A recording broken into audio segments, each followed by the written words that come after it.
আসলে কমেন্টের প্রবলেমের জন্য আসলে সবাই ভোগে, ঠিক আছে, কারণ এক বা একাধিক কমেন্ট করার জন্য যে কাজটা হয়, আপনাদেরকে বারবার বলি যে কমেন্টে আসলে বেশি বেশি কমেন্ট করলে যা সমস্যা হয়।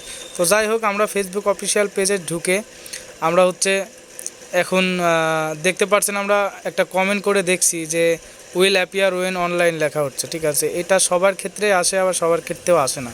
যাই হোক, এই সমস্যাটা সমাধান করব কিভাবে সেটাই বিস্তারিত দেখাবো, ঠিক আছে। তো আমরা ফেসবুক অফিসিয়াল পেজে ঢুকে আমরা এখন 3 লাইন দেখতে পাচ্ছেন প্রোফাইল, এখানে ক্লিক করে দেব। ক্লিক করে দেওয়ার সাথে সাথে আমরা রিপোর্টে প্রবলেমে ক্লিক করে দেব। রিপোর্টে প্রবলেমে ক্লিক করে দিয়ে আমরা সরাসরি এখানে ক্লিক করে দেব। দিয়ে এখানে দেখতে পাচ্ছেন যে রিপোর্ট করার জায়গা, তো এখানে নিচে কন্টিনিউ করে দেখবেন যে ক্রিয়েটিং রিপোর্ট। তো যাই হোক, আমরা ইনক্লুডিং ইন রিপোর্টে ক্লিক করে দেব। এখানে ক্লিক করে দিয়ে আমরা দেখতে পাচ্ছেন যে আসলে কি সমস্যা, সেই মানে পেজের না প্রোফাইলের সমস্যা। যেহেতু আমার পেজের সমস্যা, তো আমরা পেজ সেট করে নেব। তো পেজ সেট করে নেওয়ার পরে যে ইমেজটা দেখতেছেন এটা ডিলিট করে দেব।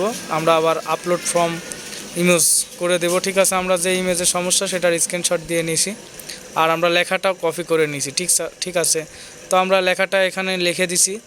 তো আমরা my personal Facebook comment problem please solve Facebook team, তো আমরা এটা লিখে দিছি। আমরা এটা লিখে দেওয়ার পরে এখানে দেখতে পাচ্ছেন যে সেন্ড এ রিপোর্ট, উপরে দেখতে পাচ্ছেন যে সেন্ড এ রিপোর্ট, ওইখানে কিন্তু আমরা ক্লিক করে দেব।